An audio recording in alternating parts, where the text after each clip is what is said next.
Where's Damon? He's not here.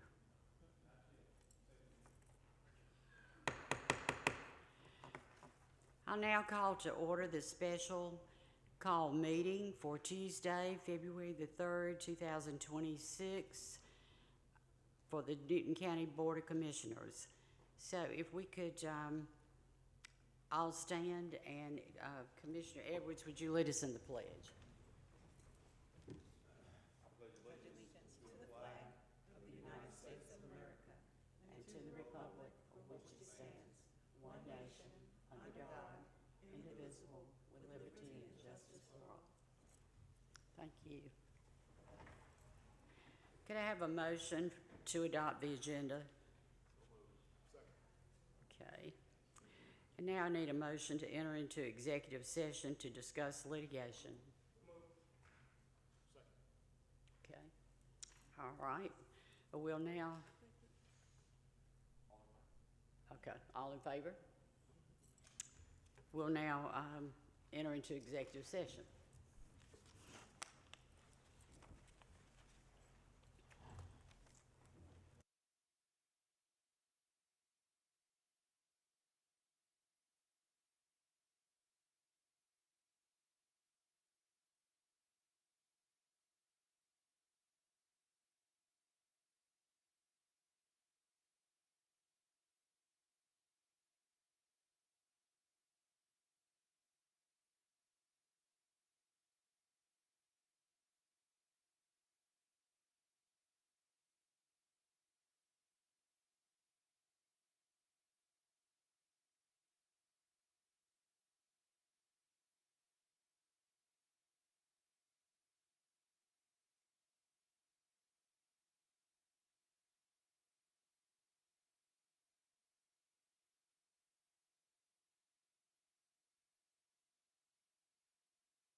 We need a motion now to adjourn our executive session. Second? All in favor? Okay, thank you. Now I'll call to order the February 3rd, 2026 meeting of the Newton County Board of Commissioners. I'll ask Commissioner Mason if you would have our invocation, and Commissioner Edwards if you'd lead us in the pledge, please. Thank you, Madam Chair. Let us all bow our heads. Dear Heavenly Father, we thank you for bringing us back to this place of business one more time. God, we thank you for the leaders that are sitting at this dais. God, we ask that you give us the wisdom, knowledge, and the understanding to make the best decisions possible for this amazing community. God, we even ask that you bless all over 100,000 plus, 125,000 plus of our residents of this community. God, bless them in every area of their lives, God, and allow us to make the decisions that will be the best to enhance the quality of their lives. We thank you for all that you've done for our community and all that you are about to do for our community. And we give you all the kingdom, honor, and the glory. In Jesus' name we pray. Amen. Amen.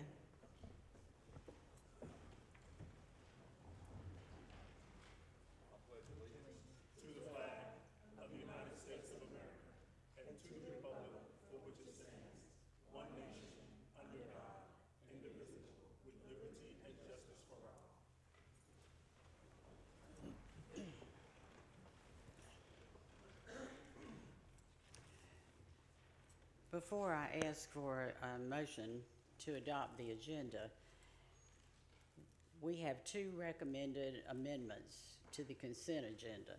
The ratification of two grants renewals from the Sheriff's Department, and that'll be number 4 and number 5 under the consent agenda. Number 4, Sheriff's Office request to renew HEAT grant. Number 5 is Sheriff's Office request to renew GOHS-TEN grant. Could I have a motion to amend our agenda? So moved. Second? All in favor? Okay, thank you. Now with that amendment, we need a motion to adopt our tonight's agenda. So moved. Okay, all in favor? Okay, thank you. At this time, we'll have public comments. This time is to allow the public to comment or voice their concerns or opinions regarding the agenda topics only. Each person would have 3 minutes to speak. So if you have anything on the agenda topics, please.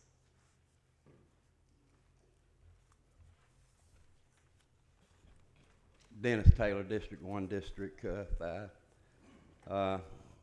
Agenda items 10 through, I don't know how far to go, but fire service. Madam Chairman, I'd like to silently applaud our fire chief for going after grants. Grants is what relieves the pressure off property tax and small business. And I've been here time and time, and he's going after these grants. These grants help him get his people what they need to work with. And it helps us as citizens of Newton County for them to protect us safely. If you hadn't ever donned a Scott air pack or a fire suit, gone in a smoke-filled room, you ought to do it sometime. It takes a lot to be a fireman. I did it as a captain of just a plant fire brigade and a site manager for chemical spills and such as that. Tremendous training. You had to maintain the training. You had to know chemicals, what you can spray on what. It takes a lot of money, and I'm glad to see him going after this equipment to help those people out. I worked a long time. I never had a lost time accident on employees working for me as a manager. I never had to go knock on a door and tell a loved one that their loved one got hurt working for me. You do that by safety procedures. I enforced them. I went to bat for my people and got what they needed to work with. I wrote my own JSA, job safety analysis. I made sure that we could operate the job safely. And that's what you get when you do that. It's money well spent. I'm a conservative. I hate to see taxes raised. But this is money you have to spend. It's money that you get rewards back for. And all these grants can help lower property taxes and not raise them. So thank you, Mr. Fire Chief, for going after these grants. I know you people appreciate it, and the citizens of Newton County should appreciate everybody going after these grants, because we don't have so much money, and there's a bunch of money out there to be got. Thank you.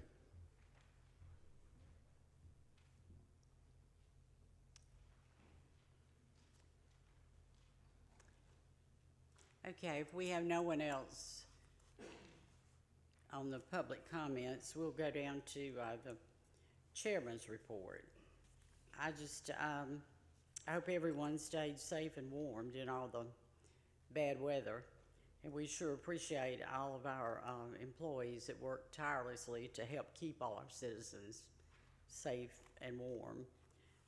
They really worked both weekends to try to see that everybody was going to be safe out on our roadways and safe in every way possible. And now our county manager, I think, has a report. Good evening, Madam Chair, Commissioners. I would just like to echo what Madam Chair just indicated. It was a pleasure to be at the EOC with the staff and see the inner workings, how the communication continued to evolve during the weather events, not only with departmental staff, with the cities, other agencies, how they all came together and communicated very well to keep the citizens of Newton County safe during that time frame. So I would just like to say thank you to those individuals. Thank you. Thank you. Now I entertain a motion for the consent. Oh, I'm sorry. I had a question. I think I'm trying to find where we're at. Have we did the audit yet, County Manager? Are you referring to the fire audit? No, the Oh, audit. the audit, the budget? End of the year, yeah. Yes, we have. It's been completed. Okay, so how much money was kind of moved over? I have to get with Brittany and get you that number. I don't have it in front of me today, but I can get it to you, get with her and get you that number as soon as possible. And I appreciate it. And I just want to end with this. Thank you, Jane, for your service during the cold days, out in the cold and out in the snow, and our staff, which I thank myself personally so highly of. And just thank you. Okay, thank you. Now entertain a motion to approve the consent agenda. Second? Okay, all in favor? All right, that's unanimous. Now we'll go to the new business. We have several presentations, and they will be handled by our county manager. Item number 8, consideration of Newton County Adult Felony Drug Court to apply for FY27 accountability grant through the Council of Accountability Court Judges. This is time sensitive. It's a reimbursement grant, funds to be released July 1, 2026 if awarded. There would be a 15% match required. Do I have a motion? Second? Okay, all in favor? Okay, that passed. Thank you. Item number 9, consideration of fire services to purchase a heavy rescue apparatus and required equipment from Supfin Corporation. Cost $1,341,538. Apparatus $500,000. That's equipment. The total cost is $1,841,538. The funding source is Capital Fund. match. There's no match required. Due to the cost, this is the final of the two required requests. Do I have a motion? Second? All in favor? That's unanimous. Thank you. Item number 10, consideration of fire services apply for home fire sprinkler coalition grant cost, budgeted, no match. Do I have a motion on that? So moved. All in favor? Okay, thank you, that passed.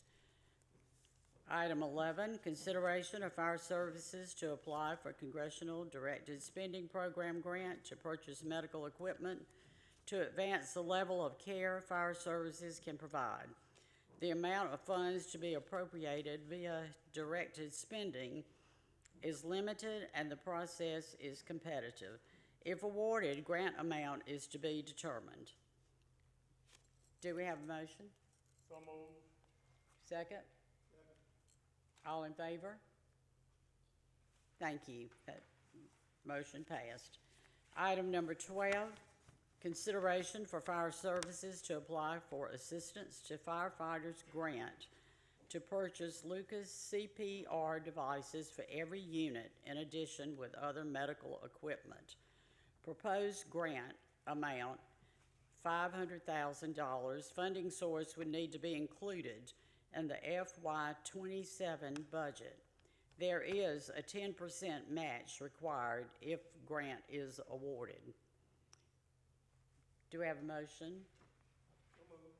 Second? All in favor? Okay, thank you. That was unanimous. Item 13, consideration for fire services to apply for Firehouse Subs grant to purchase 2 Lucas CPR devices. Grant amount is $40,000 budgeted. There's no match required. Do we have a motion? Second? All in favor? Okay, thank you. It's unanimous. Item 14, consideration of fire services to apply for Walmart community grant to purchase materials to build a 3rd life jacket loaner station. Grant amount would be $5,000 budgeted and there's no match required. Do we have a motion? Second? All in favor? Thank you. That passed unanimously. Item 15, consideration of fire services to apply for the FEMA Fire Prevention and Safety Grant to purchase a fire safety trailer for fire safety education. The grant amount is $180,000, budgeted FY26 general fund. There's a 5% match required and the cost would be $9,000. So do we have a motion on that? Second? All in favor? Okay, thank you. Item 16, consideration of Newton County Resource Court to apply for FY27 State Accountability Court operating grant funded through the Council of Accountability Court Judges and Criminal Justice Coordinating Council. This is time sensitive. The cost is reimbursement grant. Funds to be released July 1st, 2026 if awarded. There would be a 15% match required. Do we have a motion on that?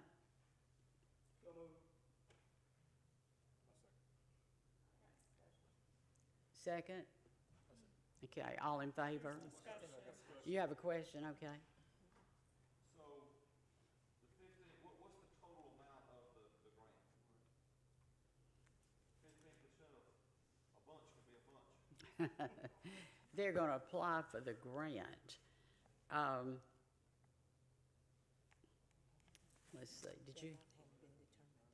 The amount has not been determined, but they will have to come back before you when the amount is determined, and to tell you the amount, and then the 15% of whatever the amount is Thank you, Madam Chair. So they're just looking for our approval to apply for the grant. to apply. Thank you, Madam Chair. Okay. So, oh, I'm sorry, That's all right. Commissioner Long. So my question is all of the other grants that we have been approving tonight were for the next year's budget, and this one looks like it's going to be awarded. So is the 15%, it says it is not budgeted, but I'm assuming that this means that we don't have the money for this one. Because it says it's going to be funded on July 1 of 2026, so are they putting it in their new budget? Okay, so maybe we need to put some conditions on this approval, just to be more explanatory, just say that, you know, maybe amend the motion on this one. Okay, would you like to amend it? Excuse me, you have a question?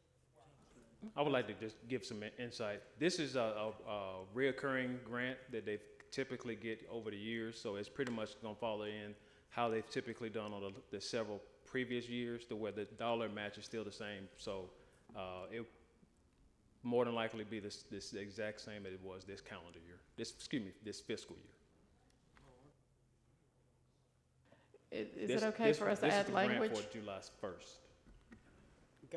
Go ahead. Thank you, Madam Chair. Either way, they have to come back before us to accept the grant, and that would be when we say, okay, we're going to match the 15%. That's right, That we're just approving permission to ask for the grant tonight, and that's it. that's all. All right, thank you. Is that okay? Okay, so we have a motion, a second. Do we have a second? Okay, all in favor? Okay, thank you. Item number 17, consideration of memorandum of understanding between the University of Georgia Cooperative Extension and the Newton County Board of Commissioners to support all Newton County Extension personnel operationally, and that is time sensitive. Mr. Brown, would you? Yeah. So this is a MOU from UGA Extension Office that we to, I guess, re-up every year. So this is just a contract extension for the extension services. Okay. Do we have a motion? Second? All in favor? Okay, thank you. Item number 18, consideration to authorize the chairman to execute memorandum of agreement between Georgia Department of Transportation and Newton County Board of Commissioners for the contribution of $75,000 to the Henderson Mill Road Bridge Replacement Project, PI number 0020146- Henderson Mill Road at Bear Creek, 1 mile north of Jasper County line. The cost is $75,000. The funding source is the general fund. It is budgeted. There's no match required. Do we have a motion? So moved. Second? All in favor? Okay, that's unanimous. Thank you. Item 19, consideration to authorize the chairman to execute an agreement with Comanche Construction of Georgia, LLC, to complete the 2025 Bridge Maintenance and Repair Project, Phase 1. Cost would be $1,727,806.85. Funding source is a general fund. That would be $1 million. SPLOST 2023, $727,806.85. That is budgeted. There's no match required. So moved. Do we have a second? All in favor? Okay, thank you. Item 20, consideration of Santee Consulting Professional Service Contract, engineering service for water infrastructure improvements at William Street Water Treatment Plant. Cost pre-construction service $1,962,653.99. Post-construction services, $1,767,192.09. The funding source would be Georgia Environmental Finance Authority, and that is budgeted. Due to costs, this is one of two of the required requests. Do we have do we have a motion or question? Don't need it. Okay, this is just what, this is the first request, so we'll have another request on this. Item 20. Sorry, one comment. Right? You have a question? Okay, Commissioner Edwards. Thank you, Madam Chair. So I see this is William Street. I thought we were decommissioning William Street.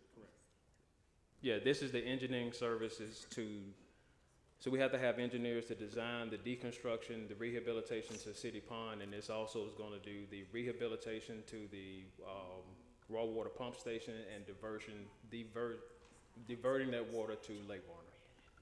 Thank you. Thank you, Madam Chair. Thank you. Any other questions? Okay, thank you. Item number 21, consideration of Reeves and Young contract for construction manager at Risk Services, William Street Water Treatment Plant demolition project. Cost pre-construction phase, $75,000. The funding source is GEFA, Georgia Environmental Finance Authority, and that is budgeted. Do we have a second? All in favor? Okay, thank you. We have about 8 minutes before we go to our zonings. That has to be at 7:30. So we'll just take a few minutes break.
We can come to order now, and it's time for us to have our zoning hearing. So, Ms. Applewhite?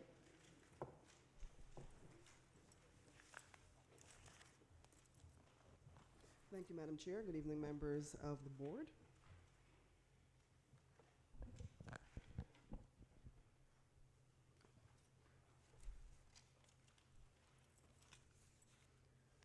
But our first petition this evening is an overlay tier change. It's OTC 25-0002.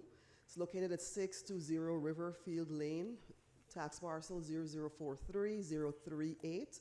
It is on 109.58 acres. The future land use map is Parks, Rec, and Conservation, as well as a development node. The current zoning is R2, single-family residential. The existing zoning, or the existing overlay, is the Almond Overlay Tier 1 residential, and today they are asking to go to the Almond Overlay Tier 2, which is non-residential mixed use. Watershed is Yellow River. This is in Commissioner District 4. The current owner is Zio Bingtang and Yuzian Mi and Hua Ting Zhang. I hope I pronounced that correctly. Our petition today is Jason Jones. And the intent is to change the property's tier to the Almond Overlay Tier 2 in order to obtain a conditional use permit for an agro-tourism special events facility.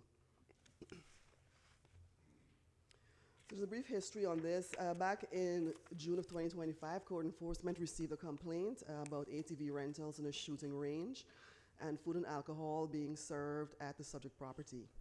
In August, staff met with the property's tenants to discuss the property's code violations and what uses were allowed and permitting requirements that were needed for a special events facility. In September, community meeting was held at the property to discuss the proposed use. Most of the attendees were from the community in the adjacent neighborhood and lived off of Riverfield Lane, and they were in opposition to the proposal. And some of the concerns they had included loudness of the ATV tours, the potential of camping or petting zoos or trailers on the property, of course alcohol, operating a business in a residential area, traffic signage, properties, covenants, the integrity of the neighborhood and peace, fireworks, ownership of the property and the business, hours of operation, the volume of customers and members, as well as vetting process for members and of weapons on the property. So in response to the citizens' concerns that were stated at the community meeting, the business owners explained the following, that the goal was to provide a peaceful retreat and offer the following services. So they looked at ATV tours, horse riding, archery, men's or women's retreat, fish workshops, gardening, walking trails, and the seasonal events such as the pumpkin patch and hay rides and so on. Camping and petting zoos would not be offered if not approved by the county. And in regards to the current ownership, the gentleman that owns the property, he doesn't live there, and the business owners are the tenants, and they do not have the title to the property at this time. So the proposed hours of operation would be from 10 a.m. to 8 p.m. on Tuesday through Sunday. And the services offered would be membership-based, and members would be allowed to bring up to 4 guests, and they estimate a number of 62 members total. The vetting process for members or guests, the business owners will collect property contact information, proper contact information, government IDs, and conduct background checks, like a basic 5-year check. In January 2026, Planning Commission recommended approval of this petition, OTC 25-0002, by a vote of 4-1, and several attendees spoke in favor, excuse me, and opposition. So the Planning Commission board had questions. They inquired about the applicant's purpose, how the ATVs would be provided, if there were any concerts or after-hour activities, potential impact or concerns, tenant's lease, residence verification. They questioned about the code enforcement complaints, about the business operating before officially beginning or before having approval. They asked about alcohol or gun ranges that were mentioned and specific services that will be provided. And of course, the number of guests that they expected to have there and any other business ventures that the owner may have. And the applicant responded that they were not aware that the subject property was zoned R2 and thought it was agricultural land when they entered the lease with the property owner. Their goal is to provide a peaceful retreat for the community and change people's lives. And they're also hoping to partner with schools to provide events, activities, and resources for children. So they've been in business since 2011 in Griffin, Georgia. They offer a similar business in that location on a larger property and have never had more than 60 members or guests during events or activities. Only agro-tourism related events or activities will be provided. There will be no concerts, after-hour activities, corn mazes, alcohol, or gun ranges. The ATVs will be provided, but members and guests can bring their own for an additional cost. So they entered the lease with the property owner about 7 to 8 months ago, and it is good for 5 years. And regards to the code complaints, those were in relation to family-hosted events. And they claimed those were private events. They anticipate to have no more than 60 members, and events and activities are appointment-based. So the property owner of the subject, he bought the property in 21, and he's about to retire, and also due to health problems, he is getting ready to sell it. And attendees in favor stated they had no issues with the business, the need for retreats, developing life skills, and agricultural education. And the business owners are good neighbors, and they empower families with jobs and responsibility. And there were 3 neighbors or property owners who live on Riverfield Lane that spoke in opposition. And they stated that the business is actively operating and puts out online advertisements without approval, concerns with traffic, trespassing, safety, noise, fireworks, and an existing easement. We did pull it up online, and it says scheduled locations, coming soon to Covington is how they have it advertised. And these are just more images from their website. This is in the character areas of established suburban core and conservation and recreation, which support both the appropriate land uses as well as the zonings. Current section of the ordinance is section 510-595 for special events facilities, indoor recreational facilities, commercial. This is included in your packet, so I won't read through all the requirements for this, but I will answer any questions. So down to the subject side. So it is located at the end of Riverfield Lane. It's along Riverfield Lane. It's a combination of properties which belong to the Newtonwood development. So this is the subdivision in front here, and Riverfield Lane, and the property is this large property at the end. It contains a house, barn, pavilion, garden, lake, and natural trails. There is a lot of wetlands, and the Yellow River runs along the northern, eastern, and southern boundaries of the property. So the Yellow River almost surrounds the property more or less. And the majority of the property is in a flood zone, so that would be the green and the blue areas in the lower image. So the plan shows the existing pavilion, and they have the key here, the red dots, and of course the correlating structures. So it is an existing pavilion. There's a main house, barn, cabin, and the private lake on the property. So the north, the house where the pavilion is, they're proposed to have parking spaces of 65 to 70 spaces. Further south of the house, they're proposing a community garden, which is the green here. So you have the pavilion up here in the gray, parking in red, the community garden in the green, and the proposed ATV and walking trail starts, this is the black broken line here, as you can see. So in the floodplain area, they're not able to expand further or build into there. That has to remain natural. They can have perhaps a natural walking trail, but they won't be able to do much development in the wetlands and the floodplain on this large back portion here.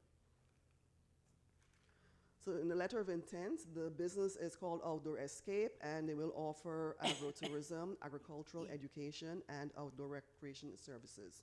The proposed activities include agricultural production, fruit and herb harvesting, agricultural tours, which will be ATV and walking trails, seasonal events, fall hay rides, fruit picking festivals and community gatherings, educational workshops, gardening, composting, fishing, environmental stewardship, nature exploration, which will be hiking trails and guided walks, and outdoor recreation or outdoor retreats and private small group gatherings. The house will be used for women's wellness retreat and photo shoots. The house and pavilion area will be used for small business meetings and entrepreneurial workshops. The pavilion will also be used for retreats, educational and outdoor workshops, birthday or private events, so that's a special events part.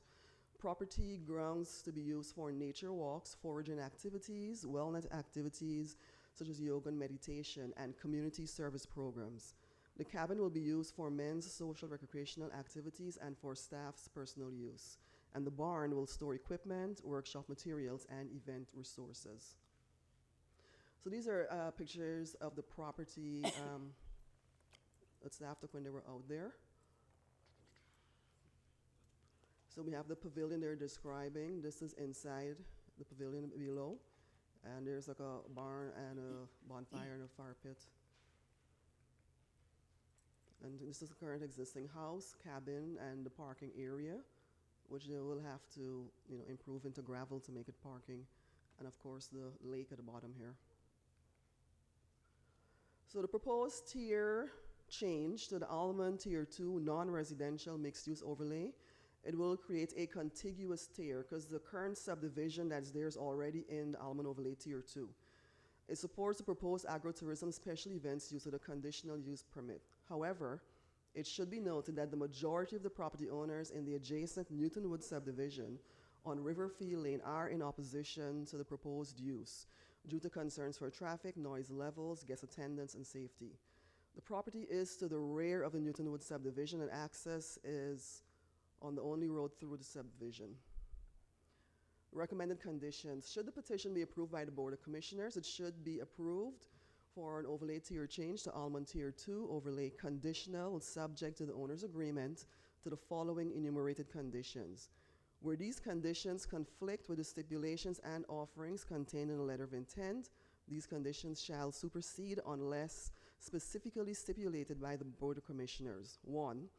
To the owner's agreement to abide by the following development standards. A. Maintain compliance with Division 450 of the Almond Overlay of the 2009 zoning ordinance. B. Provide a scaled site plan to development services based on the concept plan included with this report. C. Ingress and egress to be approved by the Newton County Transportation Department to include upgrading the driveway. D. Bring any unpermitted buildings that will be used for the special events facility into compliance by obtaining building permits. E. Limit the number of total occupants to the occupancy load as set by the Newton County Fire Marshal. F. Provide a sprinkler inspection to the Newton County Fire Marshal. The inspection must be approved prior to the release of a business license. Complete an annual fire inspection from Newton County Fire Services. G. Prior to the use of the business license, provide a copy of an approved inspection from the Fire Marshal to Development Services. H. Prior to any construction, addition, or removal of walls, the applicant must apply for all required permits. I, as applicable, obtain environmental health approval before the issuance of a business license. J. All outside events shall end at 10 p.m. This includes clean up and take down of the events per the applicant. K. Adequate parking shall be provided for guests in the areas shown on the concept plan. Security personnel will be provided at each event to direct traffic while vehicles are entering and exiting the property during events. Parking will be limited to the subject property only. Any outside reception shall be held at least 100 feet off of any property boundaries. Here's a survey of the property. So it's the last parcel at the end of the road. This is the aerial view. So Crowell Road is here, the high school is over here, and this is Riverfield Lane, and this is the 109 acres at the back. Current zoning is R2. This is the map that they're seeking to change today. So they're seeking to go to the green, which is Almond Tier 2 non-residential mixed use. And the subdivision adjacent to them is currently in that tier. And they're requesting today to go to that tier as well, from the Tier 1 that they're in. This is a future land use map. So they're in the development node, which is the pink area. And this is the only part that's really developable on this property. And the green is the Parks, Recs, and Conservation, which is the floodplain and wetlands. This is in Commissioner District 4, Yellow River Watershed. Oh, and if there are any questions for staff, if not, Madam Chair, this is a public hearing.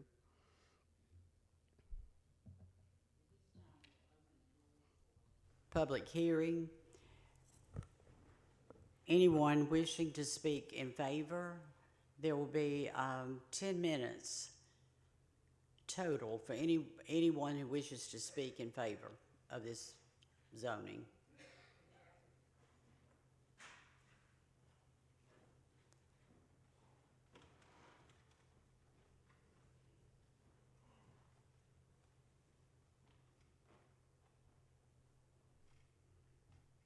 Hello.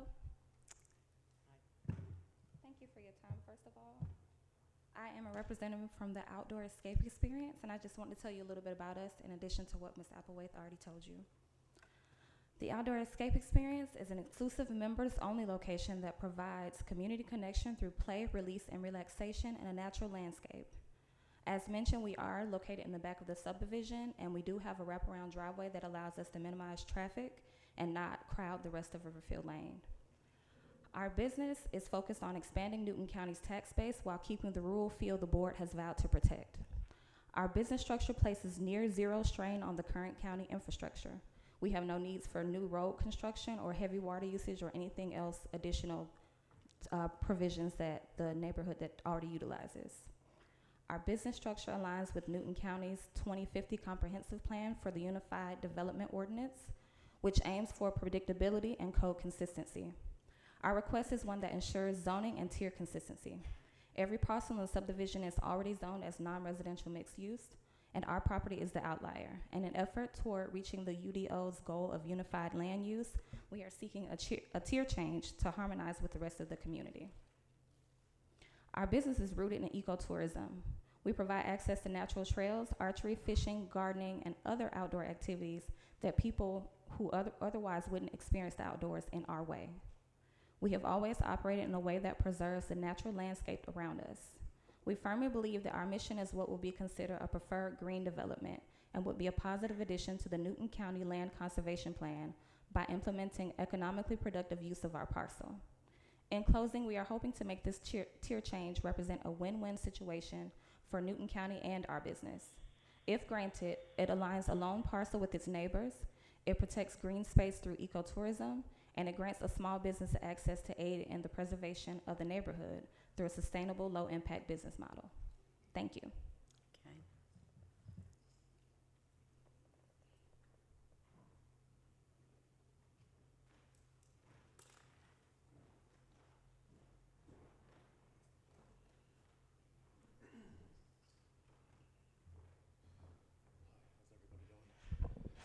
My name is Dominic Luis. I am the...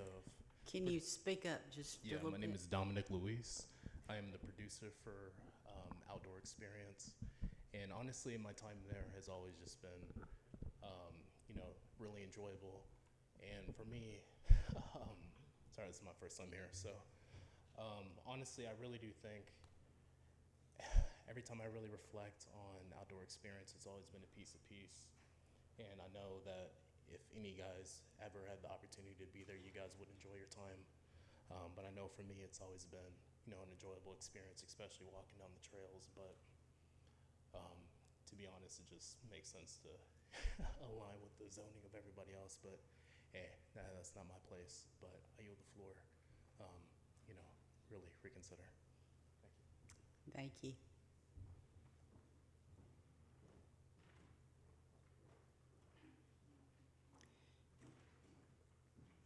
This time we'll close the public hearing. For those in favor, we'll open the public hearing. For anyone who is opposed, there'll be 10 minutes total.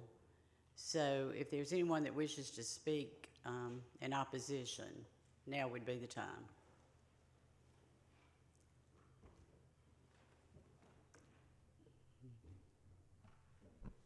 Sorry. My husband and my in-law lives on 20 acres adjacent. Can you hear me? Name. Linda Strange. Okay, my husband owns the property on Riverfield Lane, which is not at the end, but 2 doors down, so to speak. There's 20-something acres there. Our concern is what has been said, as well as the traffic. You already have the high school.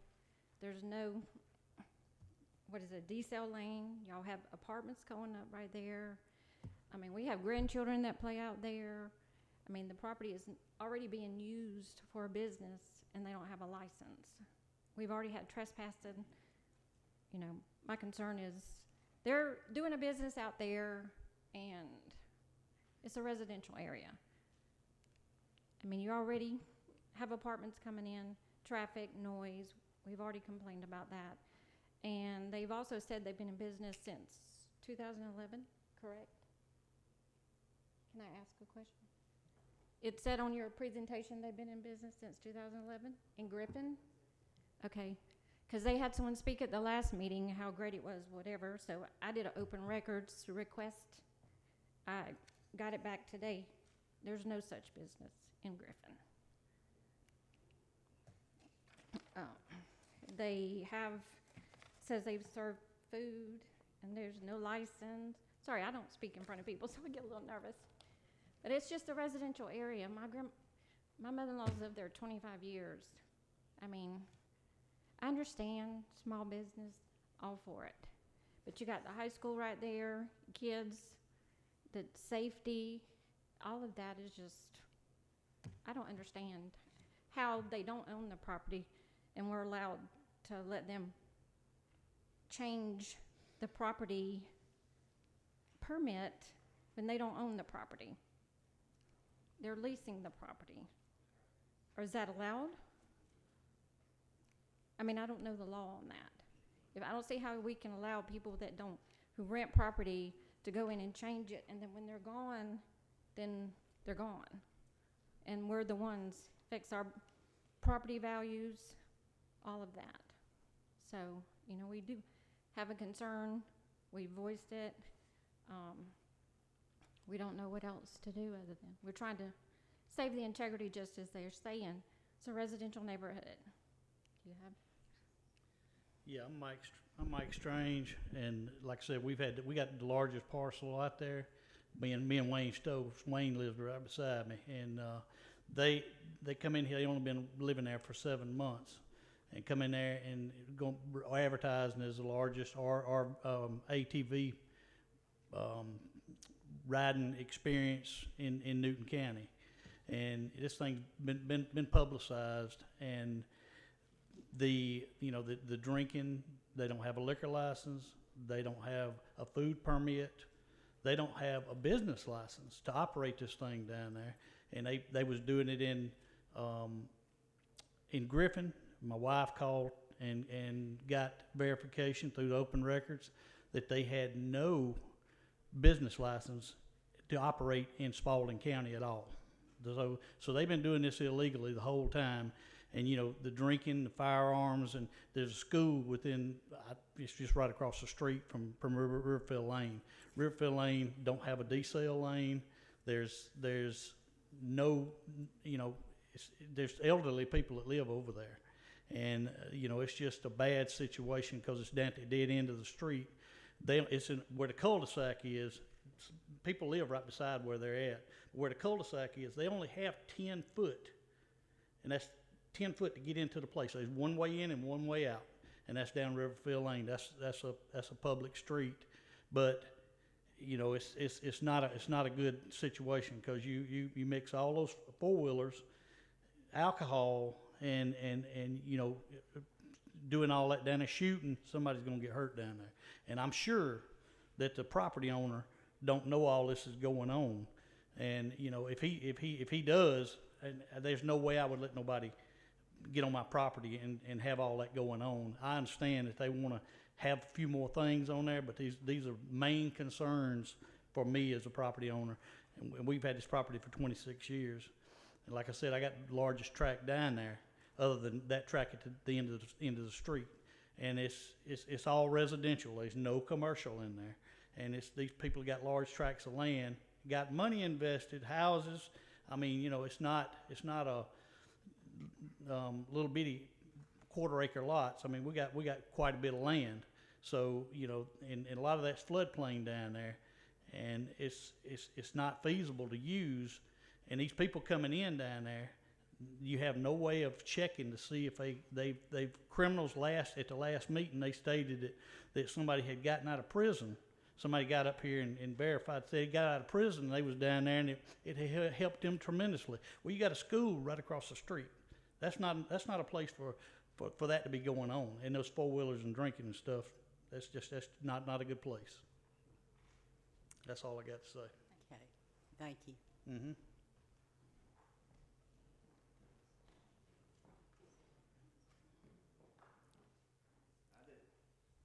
Dennis Taylor.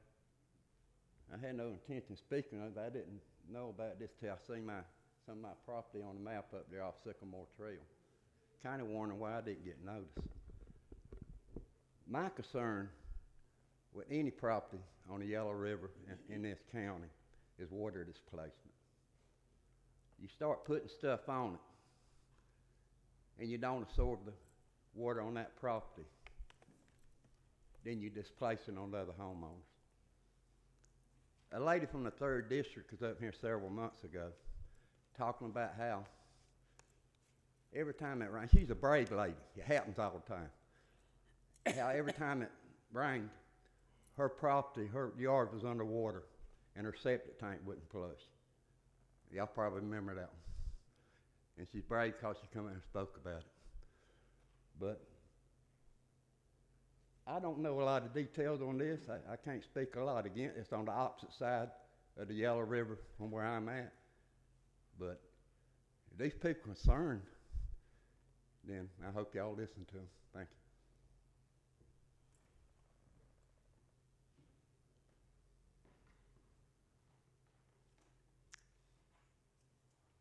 Okay, at this time, we'll close the public hearing. Ms. Applewhite?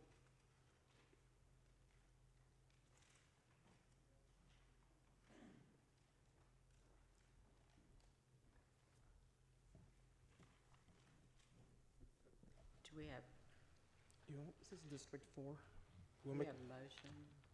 ready for the motion? Oh, I'm sorry, I didn't. Hey, it's all right. Commissioner Henderson? Yes, ma'am, thank you. Ms. Applewhite, did y'all look at it? The petition, like normally, they go before the planning commission and y'all would kind of take a look at it too as well. If you look at the petition, sir? Yes, Yes, okay. And did y'all give a recommendation? we did. And that was if the board chose to approve it. So we have a list of recommendations that we made here. Okay. Well, just let me say this. I got calls from all that vicinity. In fact, I was so concerned that myself, I called the office of sheriff and said, could you send somebody down there? Because they would tell them, they said, Commissioner Henderson said, hey, they're making so much noise down here. They're having parties and basically same stuff. And I believe that I'm a reasonable person. But it just, it just didn't go over well with me what was going on next door to those people who live there. I think Mr. Strange, I don't know how many times he called me. He called me several times. And I just want to say that I heard you. I heard exactly what you said. So, but just to kind of just cut it a little bit short, I'd like to make a motion that we don't approve this petition. Okay. Second. Commissioner? Did you have a comment? Oh, okay. To deny. So we've got, Motion and a second, so I can take a vote. okay. Motion carried? Okay, all in favor of this motion?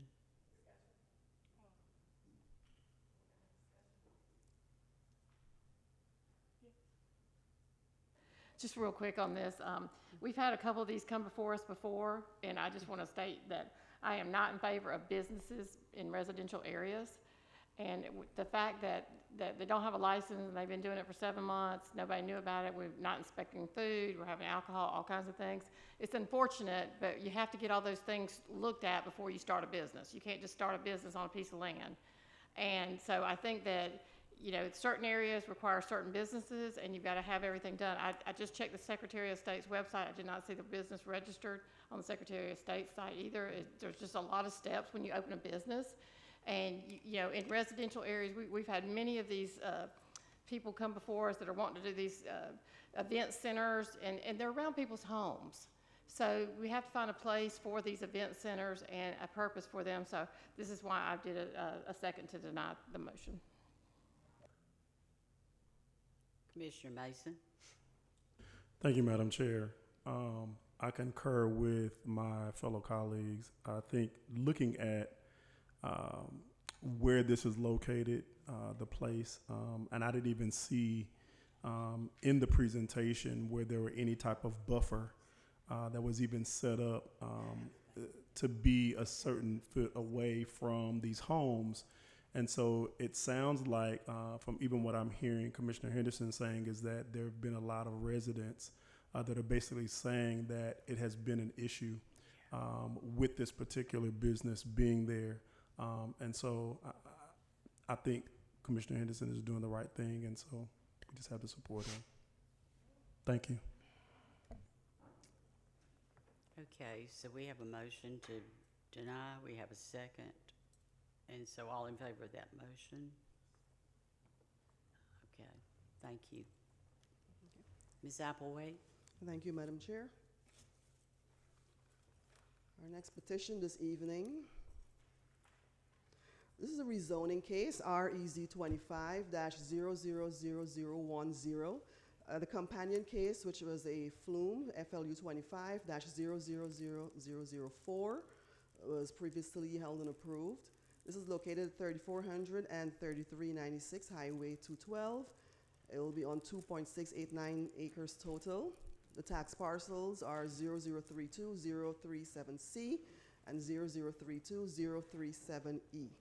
The future land use is commercial, which was approved by the board under the FLU 25-4.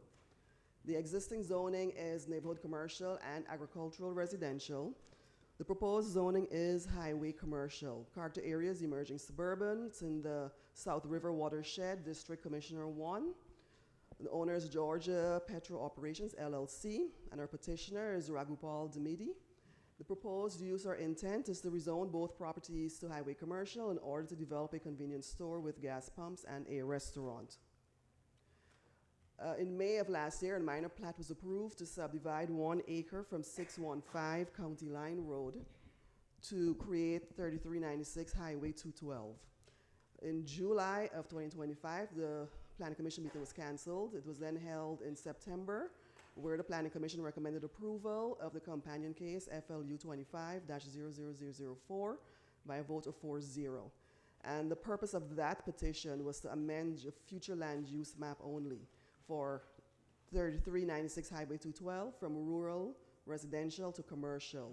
And there was no public opposition at that time. On 9/19/2025, the Board of Commissioners approved FLU 25-00004. January 27, the Planning Commission recommended approval of the rezoning petition, which is the one currently before you today, REZ 2510, by a vote of 5-0, and there was no public opposition at that meeting last week. So then the character areas are suburban, emerging suburban, supports commercial, and the appropriate zoning, highway commercial. The applicable sections are section 510-200 for convenience store and section 510-543 for restaurant. These are included in your packets. I won't read through them. The subject sites. So the subject sites are located at the intersection of County Line Road and Highway 212. There is an existing, or was an existing art gallery or studio for custom framing called Hardscapes at the 3400 Highway 212. So this is the building we're looking at here, which is this parcel here. The adjacent property, 3396, which is the forested area here, it's vacant and undeveloped, so it's this parcel with a second star. And that's this is the parcel they're looking to rezone so that they can have their septic system on that parcel, and then they're gonna combine the two. So the surrounding areas are made up of single-family homes and undeveloped vacant land. So this is the existing parcel here. This is the one they need to add to put their septic system on. And this is just the ground view of it here. So they're proposing a 3,791 square foot C-store and an attached restaurant of 1,350 square feet. The parking areas will be the east and south sides of the building. Loading zone will be behind the building and fronts on County Line Road. 2 proposed gas canopies to the west and south of the building, and I will do a close-up of this in a second. The septic drain field and the detention pond are southeast of the building. And there are 3 existing entrances currently. You have 2 on Highway 212 and 1 on County Line Road. The proposed improved entrance on Highway 212 will need approval from GDOT. The adjacent property to the east is Zone AR, so the transitional buffer requirements will be adhered to. And the proposed septic drain field and detention pond are within the transitional buffer. The applicant has incorporated an 8-foot opaque fence along the eastern boundary to comply with the 55-foot buffer. The site plan meets or exceeds all of the minimum setbacks per our UDO. So this is a close-up of the site plan here. So this is the current parcel. They're proposing the convenience store and restaurant here with the parking. You have a canopy here and a canopy here. And the parcel adjacent that they're seeking to rezone today is where their detention pond will be, their septic system and septic drain field will be to this parcel here. So you have the detention pond. They have the 55-foot transitional buffer with an 8-foot opaque fence, which will be against any residences on this end here. So there will be no lights or buildings down here. That all be concentrated closer to the junction and the road. These are renderings of what they're proposing for the C-store to look like. And the restaurant that they're currently proposing would be a Pizza Hut. So in conclusion, staff is of the opinion that the proposed rezoning to highway commercial may be appropriate. The location being along a state highway is ideal for the CH zoning district, and the proposed use will serve travelers and residents in the surrounding area. The rezoning will also be consistent with the policies and intent in our comp plan. And additionally, the flume category is commercial, which would support this zoning. The Pizza Hut will go into the proposed restaurant space, and there will be limited dine-in and take-out, and there will not be a drive-through at this location. Recommended conditions: should the petition be approved by the Board of Commissioners, it should be approved highway commercial, conditional, and subject to the owner's agreement to the following enumerated conditions. Where these conditions conflict with the stipulations and offerings contained in the letter of intent, these conditions shall supersede unless specifically stipulated by the Board of Commissioners. 1, to the owner's agreement to the following: A, submit a minor plat to combine parcels 0032-037C and 0032-037E into one tract. B, plans and plats submitted must meet the requirements of the ordinance or regulations and be approved by the Department of Development Services, Public Works, Newton County Fire Services, Environmental Health, the Water Authority, Georgia Soil and Water Conservation, and GDOT as applicable. C, prior to any new uses, all permits shall be obtained as applicable. D, must obtain and maintain a business license as applicable. E, no outside storage allowed on the property and no merchandise allowed to be displayed outside of the building except for an ice machine that is allowed to be situated on the exterior front walk of the building. F, the septic drain field and detention pond are allowed to be within the transitional buffer as long as an 8-foot opaque fence is installed along the eastern property boundary lines. G, the following uses shall not be allowed: a tattoo parlor and vape shop. So we have our surveys of the 2 parcels. This is the current zoning map. So we have the highway commercial, and this is, so they're rezoning them to highway commercial, both. The flume is already commercial. This is in the South River watershed, Commissioner District 1. And if there are any questions for staff, if not, Madam Chair, this is a public hearing, and I believe the applicant is here. At this time, we'll open the floor for the public hearing. Anyone who wishes to speak in favor of the zoning, there will be 10 minutes total.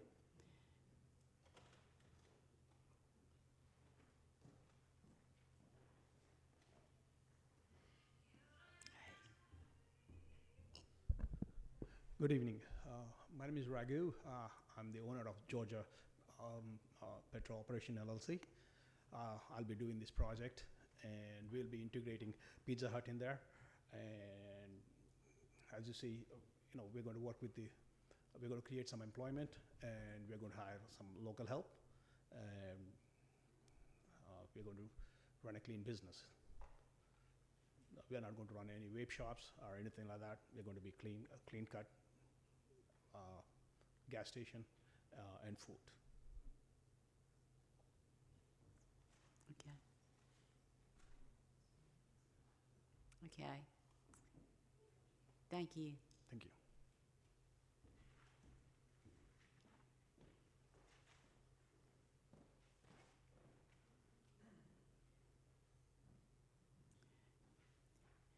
This time we'll open the public hearing.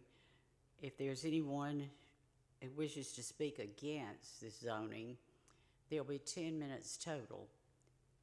Do we have anyone that wishes to speak against the zoning? Okay, well, we'll close the public hearings then.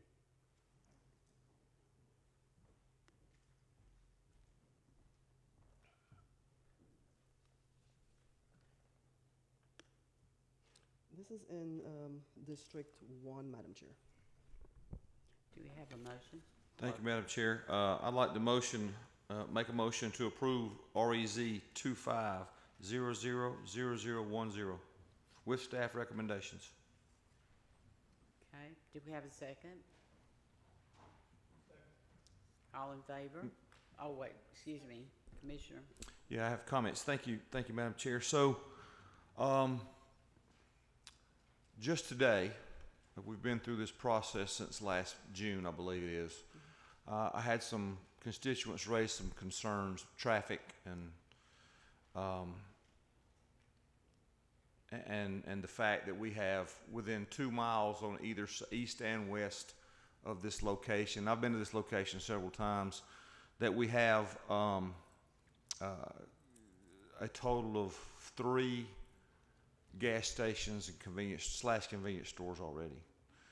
I mention this because the constituents only reached out to me today and never during the flume process or any other process or the process of the Planning Commission.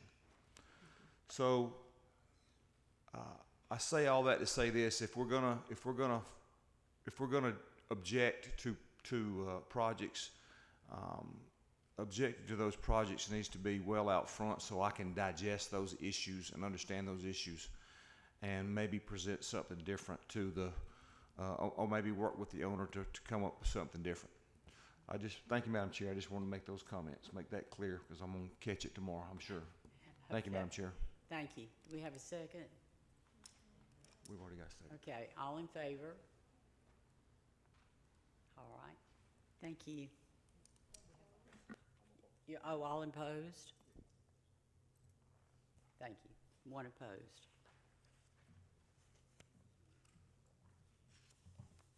Ms. Applewhite? Thank you, Madam Chair. Our next petition this evening is a conditional use permit. It is CUP 25-000014. This is also a special events facility located at 3281 Salem Road. The parent address, so it is within a shopping plaza. So the parent address will be 3249 Salem Road if you were looking for it on QPublic. Tax ID is 0012A142. It is on 6.83 acres. The future land use map is a development node.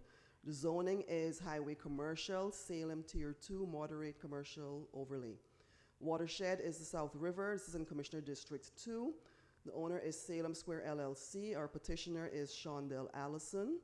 And the proposed user intent is to operate a special event facility and to sell alcohol for the consumption on premises. So they're making 2 requests today, to have the special events facility as well as to sell alcohol as the owner of the facility.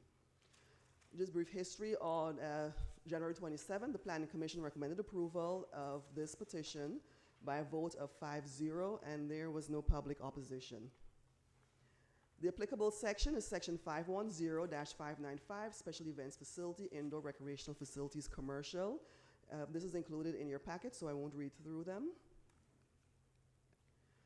On our subject side, the existing site is located in the Salem Road Shopping Plaza, which is a total of 6.83 acres. There are various other commercial businesses here. For example, there's a Dollar General, there's a hair store, restaurants, and other special events place. So this is the parcel up here. Just before you get to Old Salem Road, and Kirkland Road is just somewhere right here. The site and floor plan indicated the suite will be used for special events facility. It's approximately 2,333 square feet. There is adequate parking in the shopping plaza for this facility. And per Newton County Fire Services, the occupant load for the suite is 150 people. So this is the suites that they're looking to occupy. There's currently a restaurant right adjacent to it that the applicant also runs. And just the aerial view, it's this suite in here. This is the Dollar General here. And then you have all these other commercial suites, but they're using this one here. This is the floor plan, shows kitchen, bathroom, office, dry food storage, table storage, changing room, and of course the event hall space here. These are just pictures of the suite inside. And just some more of the bathroom and rest areas. So in conclusion, the proposed special events facility is located on a Georgia State route, which allows for easy access to the property. The property is large enough to accommodate ingress and egress, and there is adequate area for parking, as it will be shared with other commercial businesses in the plaza. If this use meets the standards as set forth in section 510-595 for special events facilities, staff recommends its approval. Recommended conditions. So should this petition be approved by the Board of Commissioners, it should be approved for a conditional use permit for a special events facility and to sell alcohol for consumption on the premises. Conditional and subject to the owner's agreement to the following enumerated conditions. So where these conditions conflict with the stipulations and offerings contained in the letter of intent, these conditions shall supersede unless specifically stipulated by the board. So 1 CUP 25-00014 is to allow for a special events facility and to sell alcohol for consumption on the premises only, and that would be at events. 2, comply with all Newton County fire codes. 3, no fireworks are allowed for any special event. 4, adequate parking shall be provided for guests in the existing parking lot of the plaza. 5, guest occupancy shall be set by Newton County Fire Services. 6, all events are to be conducted inside. 7, must obtain and maintain a Newton County business license and an alcohol license. 8, obtain all permits required from Development Services, Fire Services, Transportation Department, the Water Authority, and Environmental Health as applicable. So we have our zoning map. It's currently zoned highway commercial. This is the entire parcel here with the shopping plaza. The overlay map is Salem Tier 2. The current flume or the future land use map is a development node. Watershed map is the South River. Commissioner District 2. If there are any questions? If not, Madam Chair, this too is a public hearing, and I believe the applicant is here.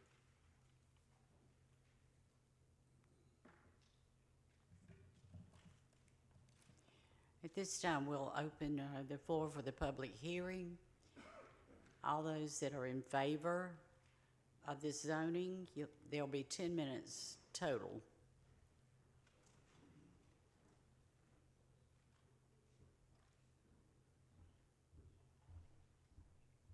Good evening, ladies and gentlemen. My name is Shondell Allison. I'm here this evening seeking permission to reopen because it was actually an event center before. And it closed, and I saw the opportunity to use it for smaller events and storage, because I'm also the owner of Tees Royal Palace that's in the same plaza. I also have the restaurant next door. So I saw the opportunity to use a part of it for storage and the other part for smaller events. So I'm hoping that I'm granted the permission. Okay, thank you. Thank you.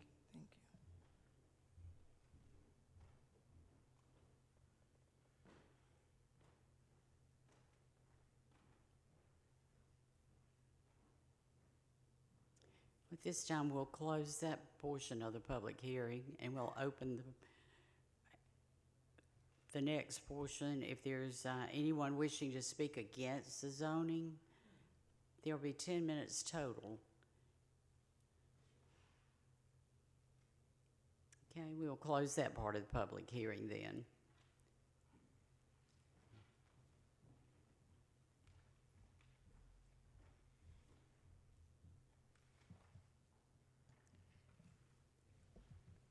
Do we have a motion?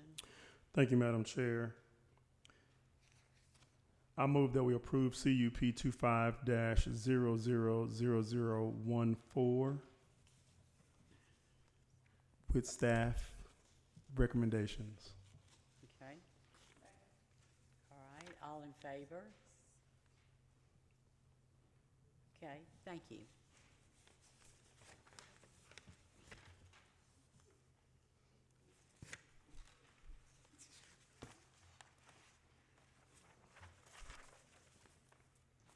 Applewhite. Thank you, Madam Chair. Our next petition this evening is a future land use map amendment, FLU 25-000009. This is located at 498 Rocky Plains Road, tax ID 0049015D. It is 11.03 acres. Future land use map is currently AF, agricultural forestry, and they're seeking to do the proposed future land use map of rural residential. The existing zoning is A, agricultural. The proposed zoning is agricultural residential. Character area is emerging suburban. Watershed is the Yellow River. This is located in Commissioner District 1. The owner and petitioner is Clint Harris. And the proposed use or intent is to amend the flume from AF to RR in order to rezone to agricultural residential. And the intent is to subdivide for a family conveyance. And just a brief history, on February 28, 2025, a driveway permit was issued for the subject property. On May 20th of 2025, a building permit was issued for the subject property to construct a single family residential house. And on 1/27/2026, the Planning Commission recommended approval of petition FLU 25-000009 by a vote of 5-0, and there was no public opposition. As I said, the character areas are emerging suburban, and appropriate land use is rural residential, and appropriate zoning is agricultural residential. This is a concept plan that was shown, that was submitted to us. So they're seeking to subdivide out this tract 2 in front here. The building permit is currently for this tract here. So they wanted to subdivide this out for a family conveyance, which is a 1 acre. And the reason they have to actually do a flume amendment and eventually rezone is because it's currently zoned A, and the minimum lot size in A is 10 acres. So they're not able to subdivide as currently is. They have to go to agricultural residential, where the minimum lot size is 1 acre. So that's the reason for them to do the flume amendment and then eventually the rezoning. These are just street view pictures of the front of the parcel from Rocky Plains Road. So the applicant is proposing to amend the flume to rural residential in order to rezone to AR and subdivide for a family conveyance. And pursuant to the emerging suburban character areas appropriate land uses, rural residential is an appropriate land use request. It is also compatible with similar land uses in the immediate surrounding area. So there are no conditions of zoning placed on a future land use map amendment. This is only a planning tool for future requests. Should this request be approved, however, and a petition filed for the rezoning, then that will come before the board at that time, and then recommendations can be made on that petition. And Madam Chair, we're not done, sorry. So we have our survey. So we're looking at this lot here, where the star is. And this is an aerial view of the 11-acre parcel. And they want to subdivide out a lot in front here. Current zoning is A, agricultural. The flume is AF. This is the map they're seeking to change, and they want to go to this light yellow, which is rural residential.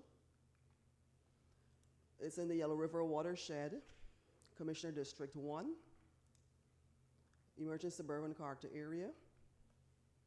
And if there are any questions for staff, if not, Madam Chair, this is a public hearing, and I believe the applicant is here. Okay, thank you. Commissioner Edwards? Thank you, Madam Chair. So this is the appropriate time, questions for staff, correct? Yes. Thank you. So, in changing the flume on this particular parcel, we would never change the flume for the track 2 only, right? The flume, is there a minimum acreage on the flume change? No, the flume is specific to the parcel that is the subject of it. Okay. So the reason I ask is the petitioner wants a family conveyance, and we, Yes, sir. by all means, that's what we love to see in Newton County. At least I do. Parceling out what the zoning allows for family members, but you know, if the land were to be sold, the remaining 10 acres were to be sold, then with the flume change, you could subdivide it, make it a subdivision out of that. Is that correct? Yes, if the flume is indeed amended and if the rezoning is approved to AR for the entire 11 acres, then they potentially can do 11 lots. Right. Yeah. So, and that's not what this petitioner wants. They just want to give some property or sell some property to a family member or something. Is that's the way I understand this? So to remedy future owners from turning this into a subdivision, we could just change the flume on the 1 acre and the subsequent zoning on the 1 acre, correct? We could. We have enough acreage to subdivide out the 1 acre, which would be the minimum required for AR zoning, and the 10 remaining acres would meet the requirements for the A zoning. Okay, so we can change the flume. This is about flume tonight, right? Yes, so sir, we can can. change the flume on the 1 acre. We can, yes, sir. Okay. I really like more time to think about it, but I mean, you and I kind of had discussed some of that through email, right? I mean, so, that's something we can do. Yes. Legal, do you understand what I'm trying to do? Yes, I do. Okay. You just want the 1 acre parcel Right. to come out and for everything surrounding it to be. Yes, I want this owner to be able to do what they're trying to do. Right. So I just don't want future owners turning it into a subdivision. Right. That's not what we're doing this for. So, Yes. all right. So I will make a motion, Madam Chair, to to amend the flume request to include the track 2 only. Okay.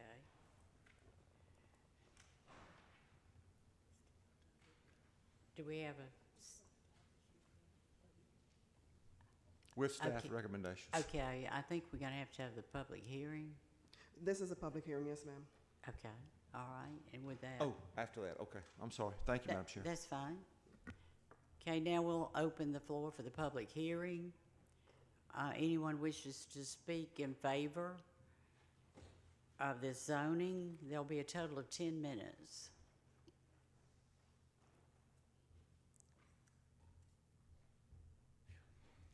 Thank you all for letting me talk.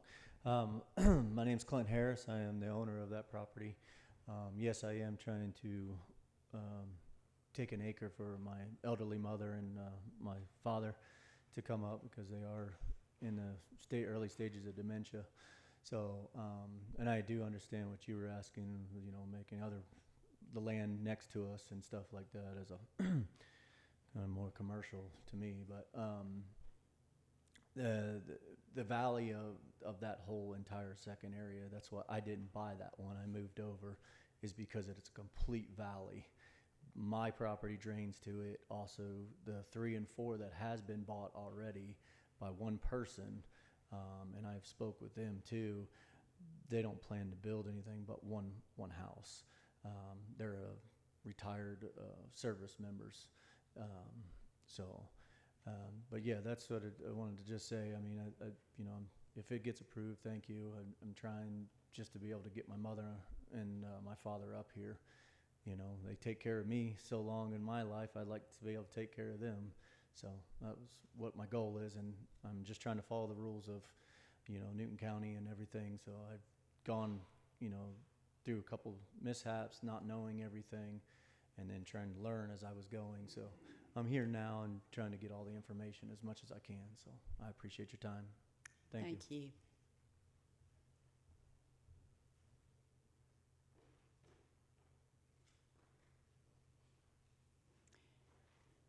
We'll close that portion of the public hearing and open the portion if there's anyone that wishes to speak against the zoning.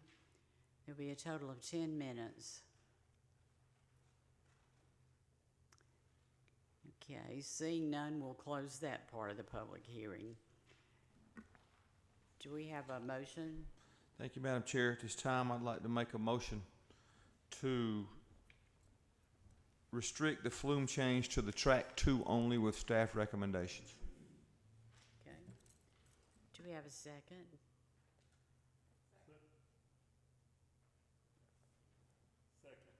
Okay. Any discussion? All in favor? Oh, excuse me, Commissioner Edwards.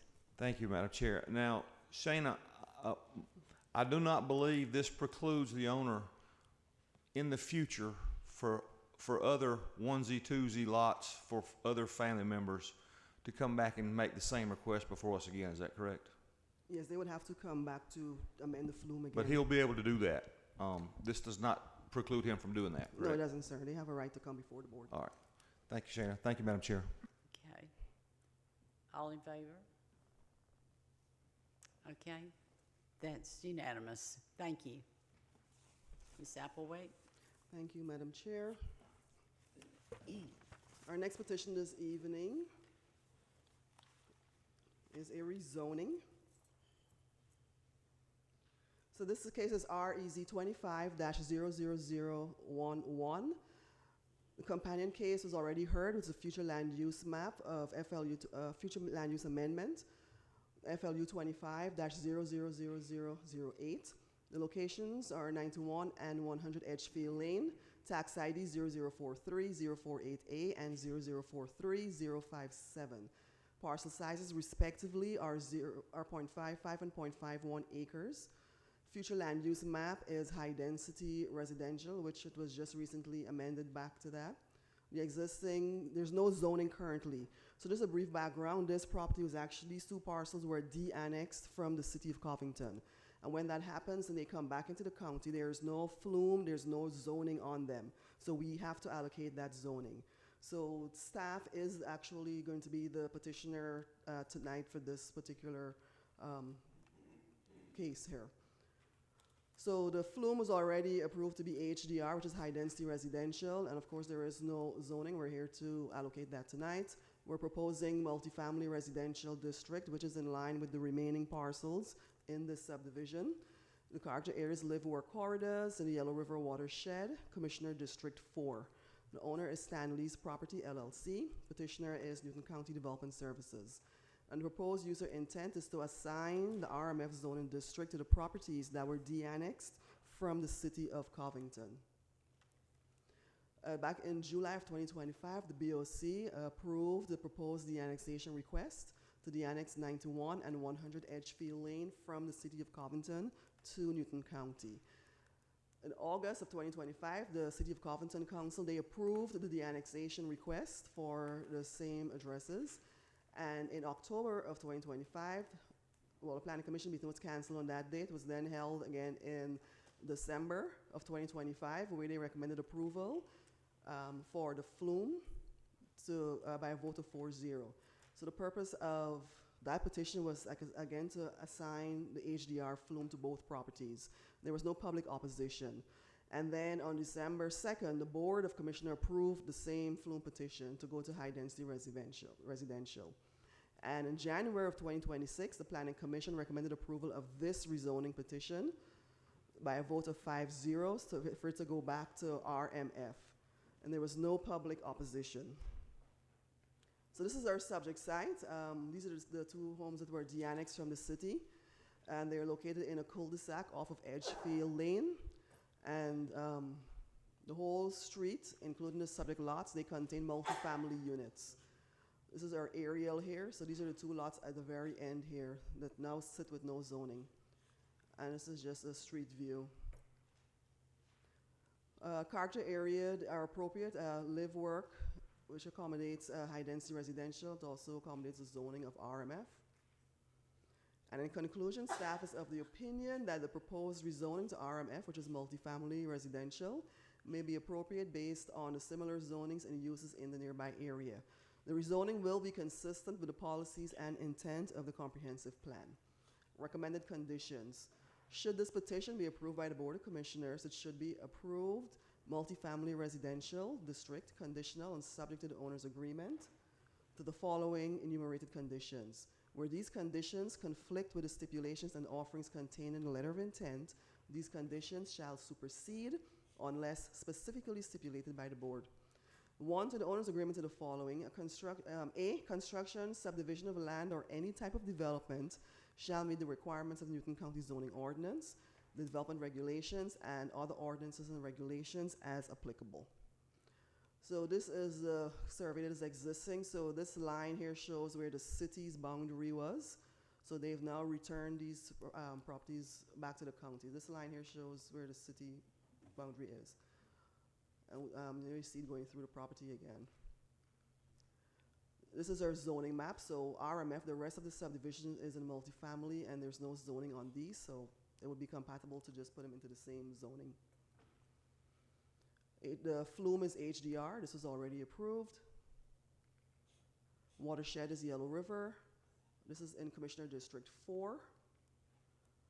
This is just a live, work, character area map. And if there are any questions for staff, and we are the petitioner technically. And this is a public hearing too, Madam Chair, if there's anyone else who'd like to speak in favor of or against.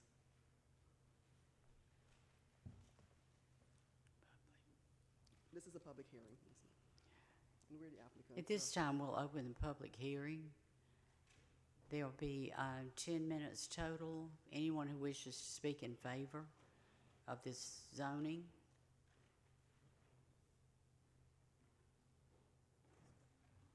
We'll close that part and open the second part of the public hearing. If there's anyone that wishes to speak against the zoning, there'll be 10 minutes total.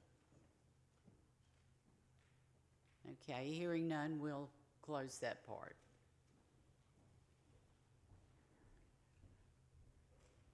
This is in District 4. Do we have, you've got a question, Commissioner Henderson? No, ma'am, I was prepared to make a motion. Okay. Yes, ma'am. All right. I'd like to make a motion to approve the de-annexation of this property to the county with staff recommendations. Okay, we have a motion and a second. Madam Chair, go ahead. All in favor? Oh, sorry, just before, do you want to, Commissioner Henderson, could you clarify your motion, please, as it pertains to the rezoning? I was thinking basically the rezoning was to go with staff recommendation. Yes. Yes, but I think you just misspoke as far as the approving de-annexation. So we just want to make it clear for the record. Yeah. Okay, thank you. Okay, all right. All in favor? Okay, thank you. That's unanimous. Thank you, Madam Chair. That is the end of our zoning tonight. Thank you. We appreciate that. Well, that's the end of the zoning agendas. Now, item 22 would be the public comments. This time is to allow the public to comment on open topics. Each speaker is allowed 3 minutes. Do we have anyone that would like to speak?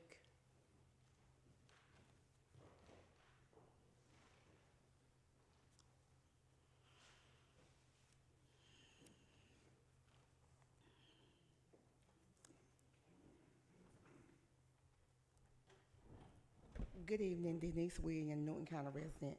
It's 2 things I want to speak about.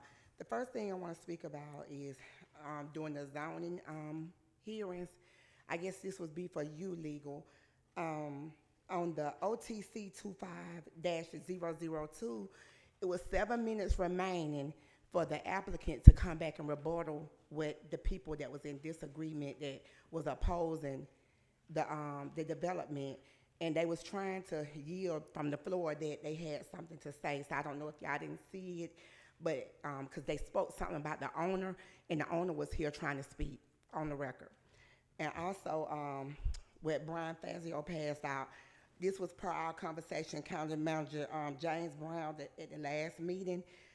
We spoke about on Fairview Road, the Fairview corridor, about the commissioners had voted, and once they vote, they can't go back and revisit that, where this right here confirms that it was never voted on in public. So it has never been voted on in public by the commissioners. I'm asking the board to go back and revisit their plot of land on Fairview corridor, and that is in line with what the comprehensive plan for the Parks and Rec. So I'm asking this board to please go back and revisit it, because it already has been a study done on it, and appraisal was done, and it was paid. So we don't need to continue to keep getting appraisals from different places when we already have gotten our appraisal on that property. Thank you. All right.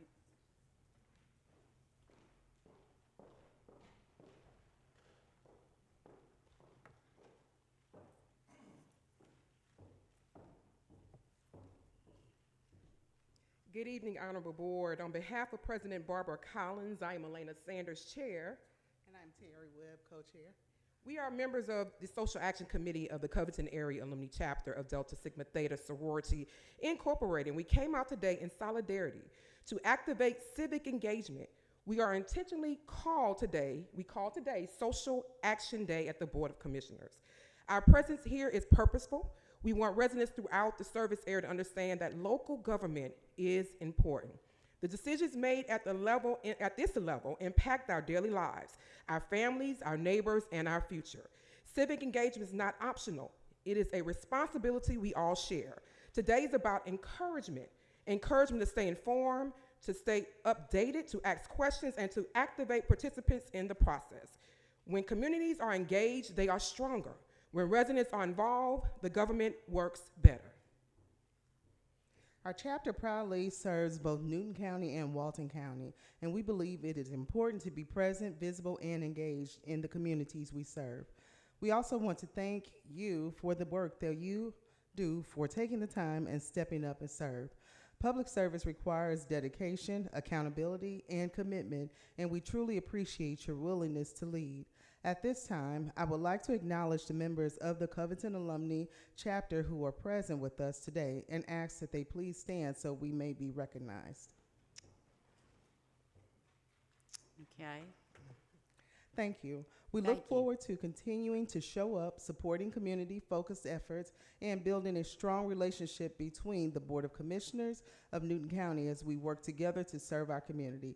Thank you again for your time and for your service. Thank you. Thank you. I just have one statement about the benches. I see my sisters out there squirming on those hard benches. I am going to reiterate that again, that if y'all can look at that and maybe work on the comfortability of the constituents. Thank you.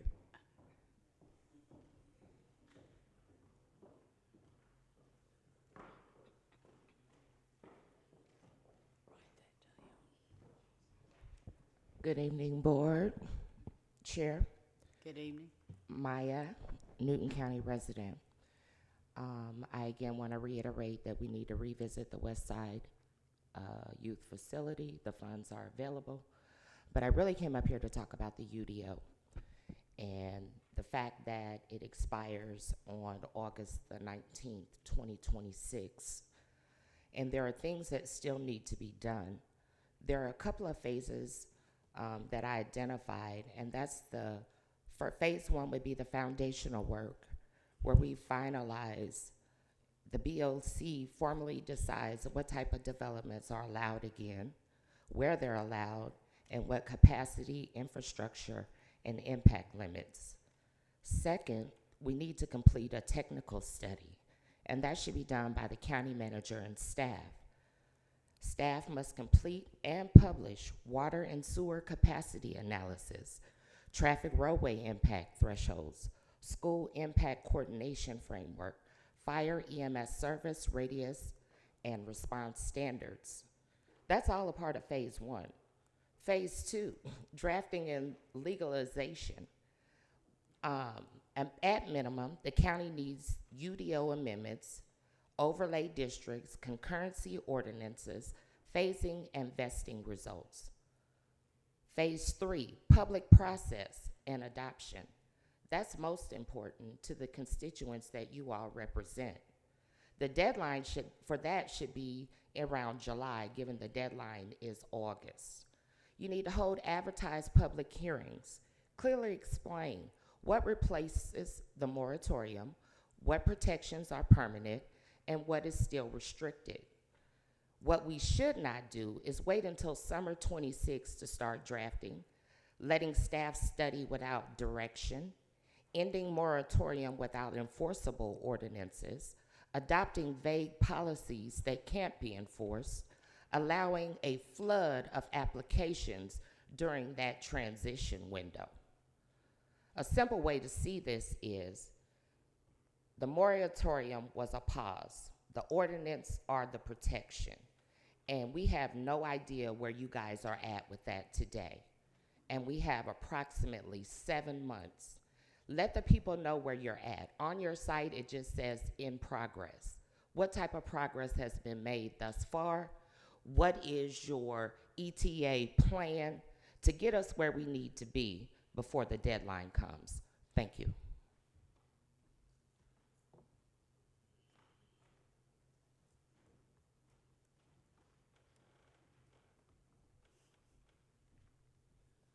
Dennis Taylor, District 1 and 5. I listen to all the comments, citizen comments, commissioner comments I have for years. There was a comment made, and this is positive, by a commissioner, I believe two budget cycles ago. We asked a young lady from the Chamber of Commerce about infrastructure and quality of life. To me, those are two most important things for this board next 2 to 3 years. There's no doubt about it. And the second district commissioner is one that asked that question in that hearing. And I hope everybody's worrying about infrastructure and quality of life. We're building tight. Our state highways can't handle the traffic. And I know that's not y'all's, but you should have a liaison with the state, with the district Atlanta people. Just simple turn lane at 36 and County Road 213 would do wonders. Just a simple turn lane. You driving there, you stopping, looking through your rear view mirror, hoping you don't get nailed in the back. And the same thing up on 81 at Duncan Road, Macedonia Church Road, Ellington Road. And there's other places all over the county. And I know they're state highways, y'all don't budget the money, but we pay so much money. This is a big county with a lot of people, a lot of construction, a lot of building going on. We send a lot of money to Atlanta, Georgia, and we need to get it back, some of it back. And I just hope that y'all will work. I hate to use the word lobby, but lobby the state to get some of that money, because we could really do wonders on 81 and 36 and there's other areas. And fixing that terrible roundabout on 212 and 36. It's not going to fix it by taking out lanes. You got to make it bigger, like 278. Those on 278. It's like a four-way stop now. A bus or a truck gets in it, everything stops. It's a four-way stop in a circle. And hopefully they'll fix it one day. Thank you.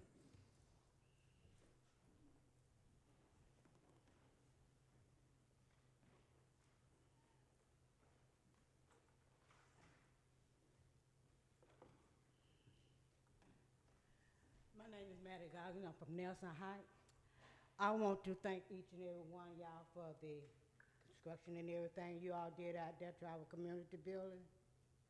But to my knowledge and everything is nice, and I appreciate everything you all did. But I would like a itemized copy of each and every thing that was done out there. And they said it was $100,000 that was $1 million that was spent out there, which we don't see it. But I still would like an itemized copy of everything that was done and spent. Because the things that we asked for, we got partial.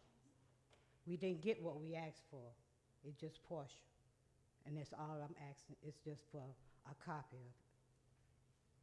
Thank you.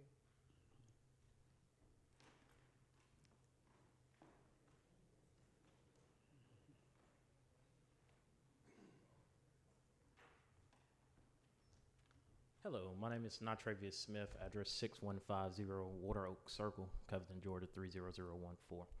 I just had two things as a concerned citizen sitting in the stands back here. One going hand in hand with what Ms. Denise said, with citizens not knowing that they're able to retain time after they get up here and speak, because I think it kind of messes up the flow of the meeting when someone comes up here and fights for what they want, and then someone comes behind them and just slanders it. I think it also, a lot of situations that were mentioned here, I've sat in the middle of, and I think it should be a time and a place for people to come up here and ask questions.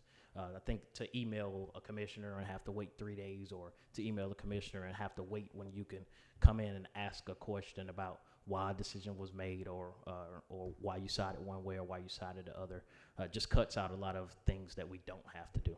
And that's all I have to say. Thank you. Thank you.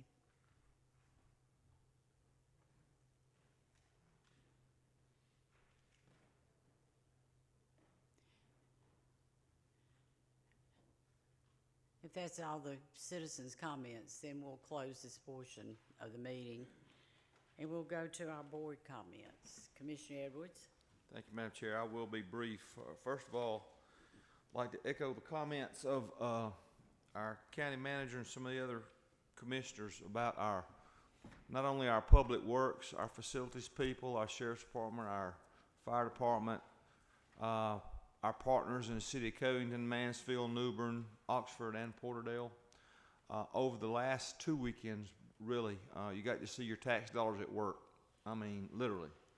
So I stopped in the EOC three times to try and catch a donut, and I never timed it to where I ever got a donut over there. But the people were hard at work. They were planning. They were collaborating as an entire community, and I believe they should be recognized here at a meeting very soon. Number two, somebody just mentioned, I think it was Mr. Taylor mentioned 212 and 36. I have asked the state DOT district, I guess you call him a commissioner, DOT commissioner, to take a look at that intersection, and that is currently being evaluated along with Chester, I believe. And my apologies. Lastly, I have an apology. Commissioner Henderson, I did not make it to the Nelson Heights Community Center because the owner of my company popped in town that day. So I was indisposed, but congratulations on that community center. Thank you, Madam Chair.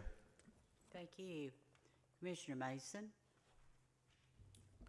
Thank you, Madam Chair. I just want to bring up a couple of state bills that are basically very, very important to our residents. As the chair of the Revenue and Finance Committee through the Association of County Commissioners of Georgia, I get an opportunity every Monday to sit on the Policy Council meeting and hear a lot of these bills that are coming forward. One was House Bill 1036. It's a referendum to dissolve HOAs. This bill gives homeowners living in an HOA or POA govern communities the right to force a binding referendum to decide whether their association should continue to exist. It also limits an association's power by prohibiting foreclosure or forced sale of owner-occupied homes for unpaid dues or fines. So that is one that it's kind of hot within our state legislators. Also, House Bill 1019, our senior rent increase cap. This legislation prohibits landlords from increasing rent for tenants over 62 years old. That's definitely something that we've done our best to try to address here. So it's good to hear that the state legislators are looking at that as well. Also, House Resolution 1104 creates a new sales and use tax for property tax relief. This bill proposes an amendment to the Georgia Constitution, authorizing counties or consolidated governments to impose a new sales and use tax to provide property tax relief. Property tax relief is something that we've tried to do our best to work on. I know my committee, we submitted some property tax relief suggestions and recommendations. And so hopefully our state legislators will be looking at how we can find creative ways to provide property tax relief as well. And then the last one is House Bill 1059. It's the data center moratorium. From 2026 to 2028, this legislation imposes a moratorium on the construction of data centers from July 1st, 2026 to December 31st, 2028. It also establishes the Data Center Impact Assessment Commission to study the impacts of data center development and to develop recommendations for a statewide zoning ordinance or a model local ordinance. So that's a bill that could potentially or something that we've been dealing with in our county as well. So I wanted to put those 4 out there because I know these are topics that we've dealt with here in our community. So I just wanted to encourage our residents. If you get an opportunity, you can just go and look up House bills or Senate bills, just Google it, and you can actually look up those different bills. I'm also probably going to try to put that out there on my social media as well so that people can kind of see what these bills are, and I'll try to give everybody an updated status on where they are. Thank you.